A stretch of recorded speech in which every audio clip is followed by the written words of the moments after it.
Hoje nós vamos falar sobre o espírito de fortaleza. Vamos dizer, espírito de fortaleza.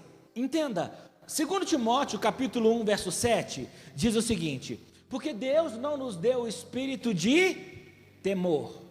Preste atenção, entenda o que Deus te deu, mas entenda o que Ele não te deu, amém? Deus não te deu miséria, Deus não te deu enfermidade, Deus não te deu catástrofe, Deus não te deu derrota. Entenda o que Ele te deu e entenda o que Ele não te deu, porque tudo aquilo que Ele não me deu, eu não quero receber. Quem entende isso?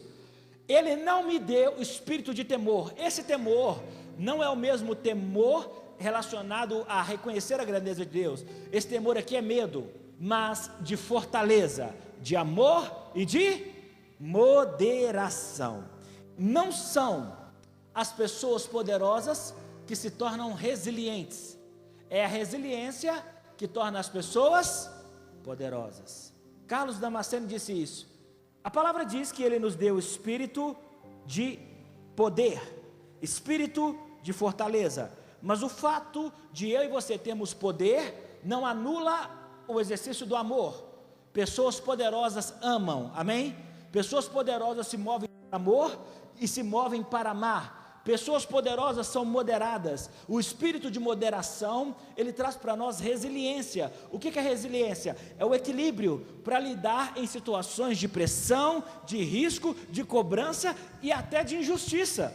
Resiliência, ou seja, espírito de moderação.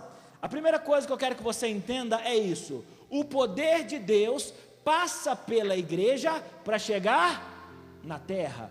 Por que, Brian, você está falando de poder, se estamos falando de espírito de fortaleza? Uma das traduções para espírito de fortaleza é poder.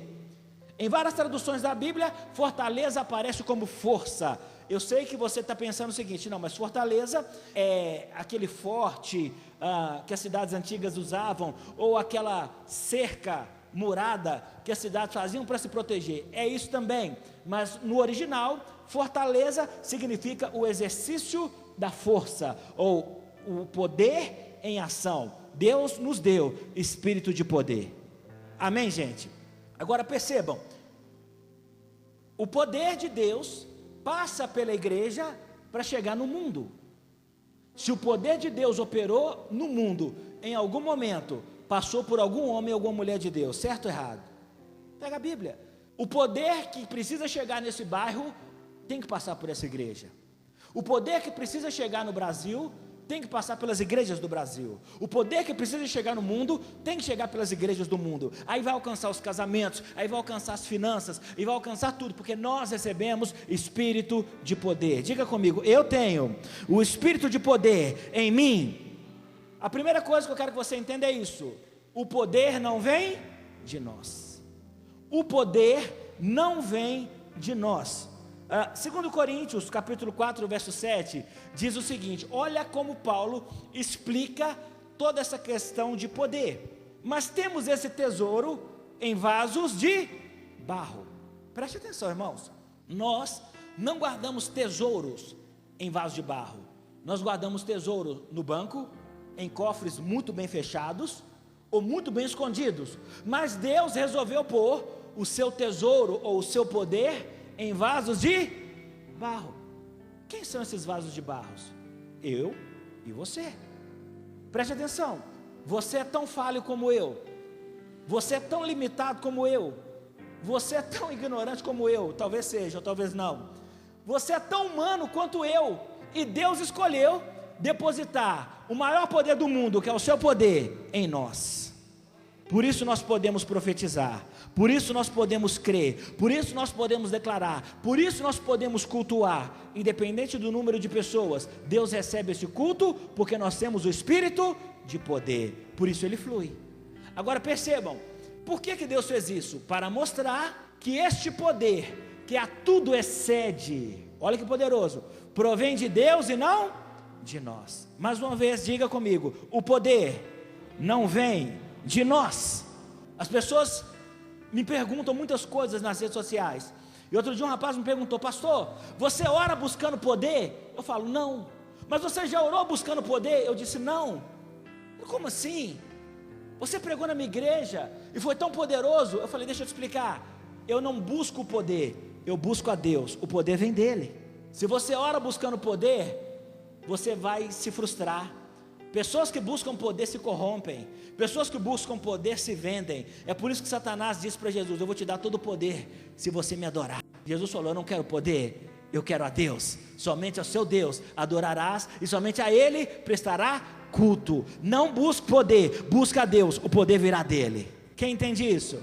De todos os lados somos pressionados, na empresa, no trabalho, no ministério, todos os lados, mas não desanimados. Ficamos perplexos, quanta coisa, mas não desesperados. Olha que versículo poderoso. Somos perseguidos, mas não abandonados, abatidos, mas não destruídos. Trazemos sempre em nosso corpo o morrer de Jesus. Nós entendemos aquilo que Ele fez por nós na cruz, para que a vida de Jesus também seja revelada em nosso corpo. Preste atenção nisso. O que nos mantém de pé diante da tribulação, frustração, traição, vingança e tantas outras coisas é o poder de Deus. É o poder de Deus. Por isso Joel, quando profetizou, ele disse: diga ao fraco, eu sou forte. Ele não está dizendo para você mandar um recado para o fraco. Ele está dizendo para nós que somos fracos: diga ao fraco, eu sou forte. Sabe por quê? Por causa do poder de Deus. Simplesmente por causa do poder de Deus. Agora, olha que poderoso. Só recebemos poder pelo Espírito Santo. O cara que criou a dinamite, que inventou, ele se chama Alfred Nobel. Ele é responsável pela idealização, direta e indireta, do prêmio Nobel. Então, todas as vezes que a humanidade faz alguma grande descoberta, na paz, na ciência, enfim, eles recebem o prêmio Nobel. O prêmio Nobel é o mais alto reconhecimento que existe, e eles também recebem uma quantia em dinheiro. Mas esse moço, quando ele criou a dinamite, ele ficou assustado com o poder de destruição que aquilo ali tinha, e ele procurou um nome. Ele queria um nome que definisse aquilo. Ele então buscou o nome lá no grego, dínamos. Dinamite vem de dínamos, ok? Eu sei que tem pessoas que tentam desassociar isso, mas está totalmente associado, exatamente isso. E ele então queria um nome que fizesse sentido. Dinamite, aquilo que gera poder, aquilo que promove um poder incontrolável. Sabe o que é o mais impressionante? Que essa mesma palavra dínamos é usado em Atos capítulo 1, verso 8. Vocês receberão poder, dínamos, quando o Espírito Santo descer sobre vocês. Diga glória a Deus por isso. Só existe uma forma da igreja ser empoderada: pelo Espírito Santo. Estratégias, modelos, tudo isso é bom para a funcionalidade das coisas, mas a única coisa que faz a igreja romper é o poder que só o Espírito Santo pode nos dar. Irmãos, preste atenção: o Espírito Santo atua segunda, o Espírito Santo atua terça, o Espírito Santo atua quarta, ele atua quinta, sexta, sábado e domingo. O Espírito Santo está vivo e o melhor está dentro de nós. Esse poder nos transformaria em suas testemunhas, em toda parte, em Jerusalém, em toda a Judéia, em Samaria e nos lugares mais distantes da terra. Ou seja, a primeira coisa, o poder não vem de nós. Segundo, o poder só pode ser dado pelo Espírito Santo.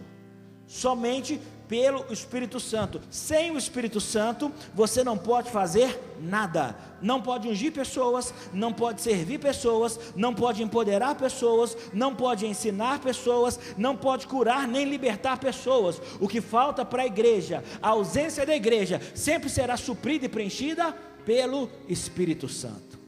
Levante as suas mãos, diga comigo: Espírito Santo, essa igreja precisa do Senhor.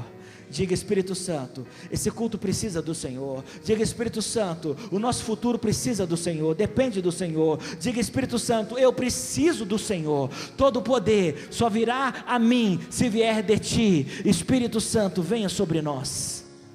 O poder só pode atuar em pessoas fracas. Não, está errado. O poder atua em pessoas fortes. Não, o poder de Deus não. O poder do mundo sim. É por isso que nas empresas eles procuram o mais preparado. Por isso que nos treinamentos de liderança, eles te aconselham a andar com pessoas fortes, mas Jesus disse: eu vim para os doentes. Jesus é o único líder mundial da história que diz: eu vim para os perdidos, eu vim para quem não tem, eu vim para quem está doente. Você quer saber de uma coisa? Jesus não veio nos rebaixar, Ele veio revelar a nossa real condição. Todo ser humano é fraco, todo ser humano é dependente, todo ser humano precisa de Deus. Não confunda fraco ou pessoas fracas com pessoas fracassadas. Eu não disse fracassadas, eu disse fracos. Eu vou te explicar isso. O poder de Deus não flui por pessoas fracassadas. Os fracassados precisam do poder de Deus para se tornarem vencedores, mas apenas os fracos fluem no poder de Deus. Olha o que Paulo diz em 2 Coríntios 13:4. Embora ele, Jesus, tenha sido crucificado em fraqueza e não no fracasso. Alguns líderes religiosos disseram que a cruz foi a derrota de Cristo. Não, a cruz foi a vitória de Cristo. Eu estou dizendo a verdade, mesmo sangrando, mesmo morto, Ele venceu. Ele venceu. Jesus venceu na cruz. Mesmo sendo crucificado em um momento de fraqueza, a fraqueza de Cristo era mais poderosa do que qualquer potência da humanidade. Por isso Ele venceu. Agora vive pelo poder de Deus. Nós também somos fracos, como Cristo foi, mas quando tratarmos com vocês, estaremos vivos com Ele e teremos o poder de Deus. Sabe o que torna uma pessoa poderosa? É ela reconhecer: eu sou fraco, se o Senhor não for Jesus, não me deixe ir. O que torna um pregador poderoso? Eu sou fraco, se o Senhor não estiver nessa mensagem, não me deixe pregar. Sabe o que torna uma igreja poderosa? Senhor, nós precisamos de Ti, se o Senhor não estiver, nós não vamos fazer, seja congresso, seja conferência, seja que for invenção, de modo que for, se o Senhor não estiver, nós não vamos estar, porque somos fracos. Perceba isso. Deixa eu me ensinar a diferença entre o fracassado e o fraco. Primeiro eu vou falar sobre o fracassado. O fracassado não quer mudar. O fracassado, ele não quer mudar. O fracassado não admite seu erro. O fracassado não admite dar para receber. O fracassado não tem misericórdia dos outros, nem de si mesmo. Se você se enquadra em alguma dessas situações, que Jesus te liberte hoje, porque você não pode ser fracassado. Deus não te chamou para o fracasso. Amém, gente? E o fraco? O fraco entende que precisa mudar para não se tornar um fracassado. Pegou a diferença? O fraco, ele entende que precisa mudar, porque senão ele se torna um fracassado. O fraco admite que erra e se arrepende. O fraco sempre planta, porque ele sabe que o mesmo que deu a semente, lhe dará frutos. O fraco sabe que não é melhor que ninguém, mas se esforça sempre para ser o melhor que pode ser. O nome disso é excelência. Irmãos, 2 Coríntios capítulo 12, verso 9, olha o que diz: mas ele me disse: minha graça é suficiente para você, pois o meu poder se aperfeiçoa e não no fracasso. O poder de Deus não se aperfeiçoa no fracasso, o poder de Deus se aperfeiçoa na fraqueza. Portanto, eu me gloriarei ainda mais. Quando Paulo entendeu isso, a cabeça dele, a chave girou. Como diz, a cabeça dele abriu. Falou: a partir de agora, portanto, eu me gloriarei ainda mais, alegremente em minhas fraquezas, não nos meus fracassos. Ele descobriu que Deus usa pessoas fracas. Ele descobriu que Deus ama pessoas fracas. Ele descobriu que Deus empodera pessoas fracas, porque elas reconhecem: eu sou um simples vaso de barro, o que vale é o ouro que está dentro de mim. Por que ele está se alegrando? Porque ele é doido? Não, para que o poder de Cristo repouse em mim. Se alegre por ser maduro o suficiente em reconhecer que você é fraco. Eu preciso orar. Pessoas fracas oram, por isso que eu oro. Pessoas fracas leem a Bíblia. Pessoas fracas vêm ao culto. Pessoas fracas precisam umas das outras. Pessoas fracas não andam sozinhas, porque pessoas fracas sabem que podem tropeçar. Pessoas fracas não caminham sozinhas. Pessoas fracas entendem a visão. Pessoas fracas se submetem à liderança. Pessoas fracas são alvo do poder de Deus. Olha aqui. Agora continua. Por isso, por amor de Cristo, regozijo-me nas fraquezas. Ele está se regozijando aonde, gente? Nas fraquezas. Porque eu acredito que o Evangelho é triunfalista. O Evangelho é, porque Jesus triunfou, e Ele virá triunfante. Agora entenda, só triunfam os fracos. Regozijo-me nas fraquezas, nos insultos. Olha o que Paulo está dizendo, olha o nível de maturidade. Irmão, antigamente eu daria ouvido para tanta besteira. Hoje tem coisa que eu ouço e eu sigo a vida, sigo feliz. Tem situação que acontece que eu gastaria tempo, porque vai lá, não, estou seguindo a vida. Sabe por quê? Eu estou me regozijando nas fraquezas. Eu sou fraco, eu erro, eu sou fraco, eu preciso consertar. Por isso que eu não paro de aprender. Eu preciso aprender. Vou passar esse mês todo aqui aprendendo, aprendendo com líderes globais, aprendendo. Sabe por quê? Regozijo-me nas fraquezas, nos insultos, nas necessidades, nas perseguições, nas angústias. Vamos ler todos juntos? Pois quando sou fraco é que sou forte. Entendeu agora por que ele chegou nessa conclusão? Porque ele percebeu o espírito de fortaleza, o espírito de poder não vem de mim, vem de Deus. Irmãos, eu oro por qualquer doente, eu oro por qualquer morto. E uma vez alguém disse para mim: mas você não tem medo de ficar envergonhado, não? Eu falei: não. Mas se você orar e a pessoa não for curada? Eu falei: não sou eu que curo, a responsabilidade não é minha. Não menospreze o poder da oração, não menospreze o poder da sua fraqueza. Sabe o que eu quero que você entenda? Olha o que Paulo diz aqui: fui insensato, mas vocês me obrigaram a isso. Todo líder passa por fase ou momento de insensatez, porque aquilo que ele lidera, ou as pessoas que ele lideram, às vezes obrigam a isso. Eu devia ser recomendado por vocês, pois em nada sou inferior aos super apóstolos, embora eu nada seja. Naquela época surgiam super apóstolos. Eu não quero fazer nenhuma correlação com hoje, mas mesmo diante de Paulo, Pedro, de pessoas que andavam com Jesus, ainda surgiam pessoas que se diziam mais famosas, mais poderosas que eles. Percebe isso? Preste atenção. Paulo é fraco, ele reconhece, mas ele não é fracassado. Ele está dizendo: eu não sou inferior a nenhum deles. Nenhum deles. Essa igreja não é inferior a nenhuma igreja, irmãos. Essa mensagem não é inferior a nenhuma mensagem. Eu quero que você entenda isso. As marcas de um apóstolo, sinais, olha o que ele está dizendo: maravilhas e milagres, tudo isso é fruto do poder de Deus, foram demonstradas entre vocês com grande perseverança. O que Paulo está dizendo é o seguinte: o que foi que Deus não operou através de nós, para agora vocês estarem desacreditando de mim? O que aconteceu? Em que vocês foram inferiores a outras igrejas? Pensa num cara que sabe ser sarcástico, é o tal do apóstolo Paulo. Olha o que ele está dizendo: em que vocês foram inferiores às outras igrejas? Em que vocês foram inferiores às outras igrejas? Exceto no fato de eu nunca ter sido um peso para vocês, perdoe-me por esta ofensa. Sabe o que ele está dizendo? Desculpa, igreja de Corinto, porque eu servi vocês, eu ensinei vocês e nunca recebi salário por isso. Ele está dizendo: igreja de Corinto, me perdoa, porque eu nunca cobrei de vocês nem o pão que eu comia de manhã, e mesmo assim estava aí, perseverando, fazendo milagres e fazendo as coisas acontecerem. Poder de Deus, irmãos. Número 1, Deus quer derramar 3 níveis de poder sobre nós hoje. Você recebe isso? Você não precisa gritar para receber poder, você não precisa cair para receber poder, você não precisa pular para receber poder. Para receber poder, você precisa receber poder. Receba o Espírito Santo. O primeiro poder que Deus quer derramar sobre nós hoje é poder para destruir fortalezas. Eu quero ler com você 2 Coríntios capítulo 10, verso 1.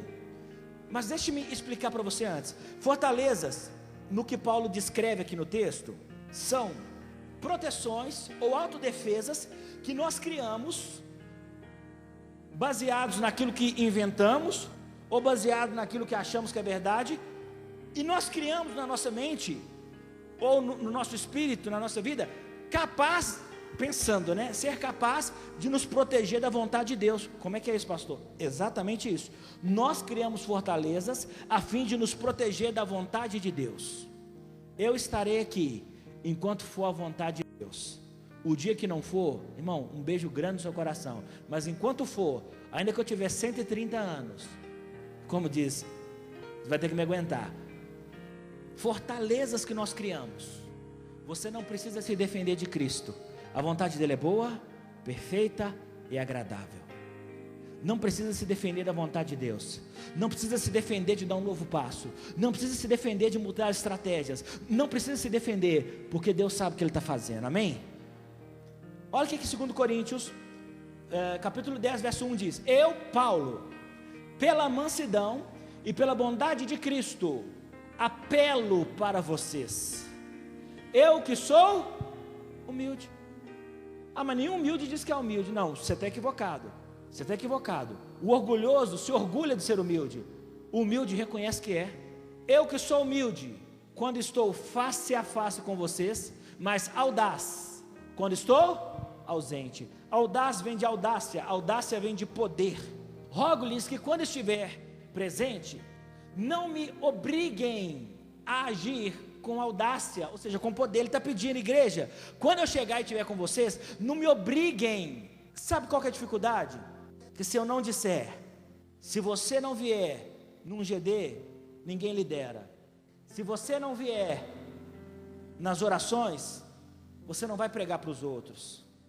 Se você não fizer o jejum, Brian, você é ditador. Não, meu irmão, deixa eu te falar. Paulo está pedindo, eu rogo para que eu não precise colocar essas condições para vocês. Eu rogo para que eu não precise impor. Sabe por quê? Não, eu leio a Bíblia quando dá e tal. E você quer pregar para quem lê a Bíblia todo dia? Tá certo isso, irmão? Seja honesto comigo. Não está. Mas eu quero que vocês entendam uma nova postura que nós vamos adotar em Cristo. Quer dizer, nós já adotamos em Cristo, que é de andarmos todos alinhados em educação, em humildade, em mansidão, como o apóstolo Paulo diz. Mas ele está pedindo, não me obriguem a agir com audácia. Não me obriguem a ficar traçando estratégias de esperteza ou de força, tal como penso que ousarei fazer para com alguns que acham que procedemos segundo os padrões humanos. Tem gente que fala para mim, você orou para isso? Não dá vontade de falar, não, eu estava em casa à toa, pensei no jejum de 21 dias e mandei a igreja fazer. É claro, tem outras igrejas se inspirando no que nós estamos fazendo aqui. Agora perceba, pois embora vivamos como homens, não lutamos segundo os padrões humanos. A gente não discute, a gente não quebra pau, a gente não é desses não, meu irmão. A gente não é desses não. As armas com as quais lutamos não são humanas. Pelo contrário, são poderosas em Deus para destruir fortalezas. Quais fortalezas o apóstolo Paulo está falando? A casinha do inimigo, a toca de Satanás? Não. Olha as fortalezas. Destruímos argumentos e toda pretensão que se levanta contra o conhecimento de Deus. É de conhecimento de Deus orar, irmão? Sim ou não? É de conhecimento de Deus ler a Bíblia? É de conhecimento de Deus profetizar? É de conhecimento de Deus dizimar e ofertar? É de conhecimento de Deus cultuar? Tudo que se opõe a isso nós lutamos pela graça de Jesus, amém? E levamos cativo, ou seja, nós não vamos pegar leve não, todo pensamento para torná-lo obediente a Cristo. O que é tornar cativo? É enquadrá-lo numa situação de dizer o seguinte: se você não orar, você não vai ter vida com Deus. Se você não ler a palavra de Deus, querido, não tem conhecimento de Deus. Eu estou cansado, irmãos, de gente ficar filosofando e não dá em nada. Eu quero o poder de Deus. Irmãos, eu nunca orei tanto como eu tenho orado ano passado e nesse ano. Eu nunca mergulhei tanto na palavra quanto eu tenho mergulhado nesses últimos anos, nunca. E eu te confesso que esse ano ainda estou indo mais fundo. Sabe por quê? É porque eu descobri que eu sou mais fraco de todos. E estaremos prontos para punir todo o ato de desobediência, uma vez completa a obediência de vocês. Olha que posição difícil para um líder. Olha que posição dura para o apóstolo Paulo. Sabe por que o líder tem que se mover em poder? Porque o Espírito de poder está sobre mim, o Espírito de poder está sobre você, e essa igreja vai andar empoderada em todas as áreas, em nome de Jesus, amém, gente? Entenda, o poder que você recebeu não dispensa a sabedoria. Quando o poder é usado sem sabedoria, estragos são feitos e pessoas são desencorajadas. Não adianta você ser poderoso e não ser sábio. Com todo o seu poder, você desencoraja as pessoas, você mata ministérios, você desencoraja sonhos. 2 Coríntios 10 diz o seguinte, o versículo 8: pois mesmo que eu tenha me orgulhado um pouco mais da autoridade que o Senhor nos deu, não me envergonho disso, pois essa autoridade é para edificá-los e não para destruí-los. Entende? As diretrizes, a direção, a visão, ela não é para destruir ninguém, é para edificar a igreja. Não quero que pareça que estou tentando amedrontá-los com as minhas cartas. Paulo estava preocupado com isso, porque tem gente que acha que está causando medo na gente, está dizendo que não vai ministrar, está dizendo que não vai liderar. Não, meu irmão, nunca foi nossa intenção. Preste atenção, pois alguns dizem, as cartas dele são duras e fortes. Ele é grosso, o apóstolo Paulo é grosso. Ah não, o apóstolo Paulo, você viu como é que ele fez domingo? Não, o apóstolo Paulo não dá. Era assim que pensavam sobre Paulo. Paulo era um homem de Deus, sim ou não? Paulo tinha o poder de Deus, tinha o Espírito Santo, mas sabe como é que as pessoas da igreja pensavam dele? Cartas duras. Ele pessoalmente tem nada demais, nem impressiona. E a sua palavra é desprezível. Ele pode pregar até amanhã, não, a gente já sabe o que ele vai falar. Saibam tais pessoas que aquilo que somos em cartas, quando estamos ausentes, seremos em atos, quando estivermos presentes. Não temos a pretensão de nos igualar ou de nos comparar com alguns que se recomendam a si mesmos. Quando eles se medem e se comparam consigo mesmos, agem sem entendimento.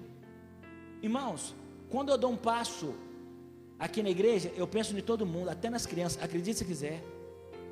Penso em todo mundo. Nós, porém, não nos gloriaremos além do limite adequado. Vamos ler isso? Nós, porém, não nos gloriaremos além do limite adequado, mas limitaremos o nosso orgulho à esfera de ação que Deus nos confiou, a qual alcança vocês inclusive. Paulo está dizendo, se Deus me usa, como diz, até quem fala mal de mim recebe dessa unção. Se Deus me usa, até aqueles que se opõem a mim recebem dessa unção, inclusive. Pessoas poderosas fluem em ambientes seguros. O que eu quero é construir um ambiente seguro, para que em cada área de poder, nessa igreja, pessoas fluam, no louvor, na intercessão. Pessoas poderosas fluem em ambientes seguros. Por isso que a igreja tem que passar segurança.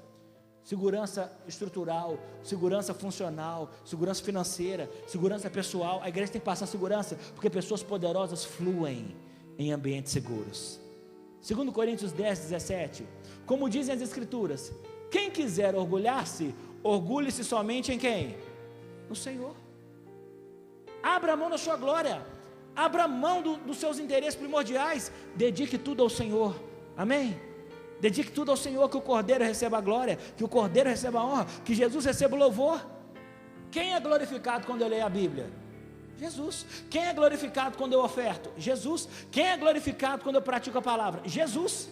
Quando alguém elogia a si mesmo, esse elogio não tem valor algum. O importante mesmo é ser aprovado pelo Senhor. Uma frase poderosa: pessoas poderosas não ficam esperando elogios, elas agem baseadas no propósito e não nos comentários. Pessoas poderosas agem baseadas no propósito e não nos comentários. Onde é que está essa frase, pastor? Só aqui nessa mensagem, ainda não pus em livro nenhum. Número 2, o poder de Deus para operar milagres. Deus quer derramar sobre nós o poder de destruir fortalezas, mas Ele quer entregar a essa igreja o poder para operar milagres. Deixa-me fazer uma pergunta clara aqui, irmãos. Alguém aqui ainda acredita em milagre? Deixa-me ver sua mão. De verdade? Porque a palavra diz, se você crer, então você verá a glória de Deus. Porque Lucas 10, 17 conta uma história tão impressionante. A Bíblia diz que os 72 discípulos de Jesus voltaram alegres e disseram assim: Senhor, nós ficamos impressionados com o que aconteceu. Aí Jesus, me conta, até os demônios se submetem a nós por causa do seu nome. Irmãos, outro dia alguém disse para mim: Quando o diabo manifestou, eu xinguei ele, eu falei com ele que ele era perdido e tal. Eu falei: querido, deixa eu te falar, só tem uma coisa que faz Satanás tremer, é o nome de Jesus. Satanás não tem medo de Moisés, Satanás não tem medo de Abraão, Satanás não tem medo de Enoque, Satanás não tem medo de Elias, mas quando você fala Jesus, ele despedaça na hora. Jesus. E olha que interessante que aconteceu. Jesus entrou na onda e falou: vocês não viram, foi nada. Enquanto vocês expulsaram Satanás, eu vi ele caindo do céu como um relâmpago. Olha que poderoso. Satanás é derrotado, amém, gente? E Jesus falou algo poderoso: eu lhes dei autoridade para pisarem sobre cobras, escorpiões e sobre todo o poder do inimigo. Todo o poder do inimigo está submetido ao poder da igreja. Todo o poder do inimigo está submetido ao poder de Deus. E nada, vamos dizer, nada nos fará dano algum. Contudo, olha, aí Jesus equilibra, moderação.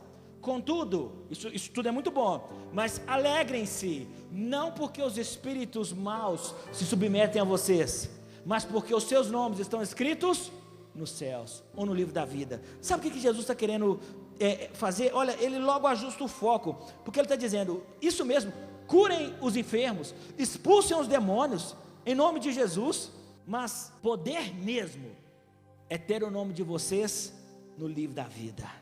Atos capítulo 4, verso 7 diz, que mandaram trazer Pedro e João, e os interrogaram, com que poder, ou em nome de quem, vocês fizeram isso?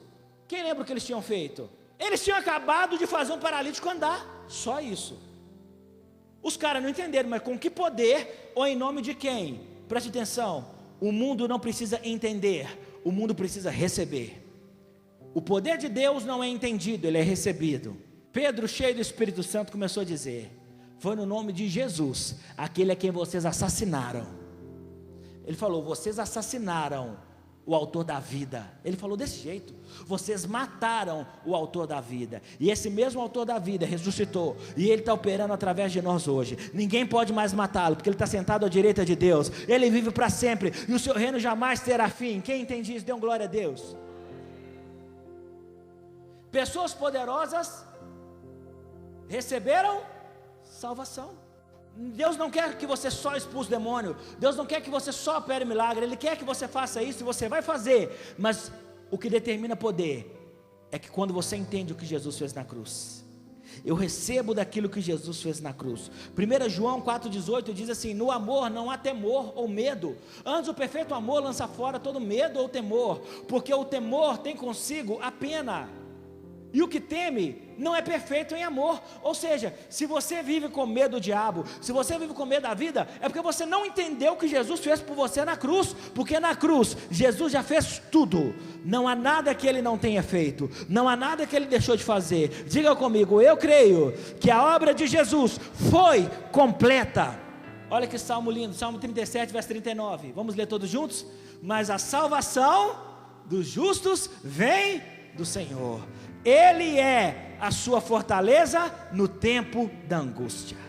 Número 3, nós vamos receber poder de Deus para fortalecer pessoas. Você precisa sair desse culto empoderado, você precisa sair daqui domingo empoderado, você precisa sair daqui, vencer e voltar. Deus quer entregar nas suas mãos. Nós estávamos na vigília e eu disse, um tempo de milagre foi liberado. Eu espero que você tenha acreditado nisso. Deus às vezes está deixando claro para você o seguinte, eu estou esperando você orar, eu estou esperando você usar o poder que eu te dei, eu estou esperando isso. Não que Deus não possa fazer, Ele vai fazer. E se prepare, essa semana será uma semana de milagres. Você crê nisso? Essa semana será uma semana de milagres. Essa semana será uma semana de milagres. Segunda-feira, terça-feira, amanhã, quarta-feira, será uma quarta de milagres. Você vai viver milagres essa semana, por causa do poder de Jesus. Você vai viver, essa igreja vai viver milagres financeiros essa semana, milagres de salvação essa semana, milagres de cura essa semana. Eu estou dizendo, estamos na temporada de milagres. Você vai ficar de fora? Salmo 68, 34, anunciem a todos o poder de Deus, sua majestade está sobre Israel, sua força é poderosa nos céus. Anuncie, Conte lá na sua casa que Deus é poderoso. Quem está comigo nessa fé? Conte para as pessoas que você conversar. Poste no seu status que Deus é poderoso. Poste apenas isso: meu Deus é poderoso. Poste esse salmo. Conte para as pessoas que Jesus é poderoso. Amém, gente? 2 Samuel 22:33 diz algo impressionante: Deus é a minha fortaleza, espírito de fortaleza e minha força. Entende? Fortaleza e força estão associados. Força e poder são a mesma coisa. E Ele perfeitamente desembaraça o meu caminho. Eu creio pela fé que o nosso destino está sendo desvendado hoje. O seu caminho está sendo desembaraçado. Você acredita nisso? Tem coisas que a sua inteligência não vai resolver. Tem coisas que o seu esforço não vai resolver. Tem coisas que a sua paciência não vai resolver. Mas Ele está desembaraçando o seu caminho. Ele desembaraçou o caminho de Davi. Ele desembaraçou o caminho de Samuel. Ele está desembaraçando o seu caminho hoje. Isaías 25:4. Porque fosse a fortaleza do pobre e a fortaleza do necessitado. Entendeu o fraco aqui? Na sua angústia, refúgio contra a tempestade e sombra contra o calor. Porque o sopro dos opressores é como a tempestade contra o muro. Vem com tudo, vem com tudo. Você tem uma fortaleza. Como diz aquele hino tão lindo que o Martim Lutero escreveu. Que canção antiga, hein? Martim Lutero já estava declarando: castelo forte é o nosso Deus. Levante as suas mãos, diga: eu declaro, castelo forte é o meu Deus, nele me esconderei, nele me refugiarei, nele encontrarei abrigo. Eu vou me esconder dentro do poder de Deus. Vamos ler esse salmo juntos? Tu, porém, me tornaste forte como o boi selvagem e me ungiste com óleo da melhor qualidade. 1 Coríntios 4:20 diz: pois o reino de Deus não consiste apenas em palavras, mas em poder. O evangelho é poder.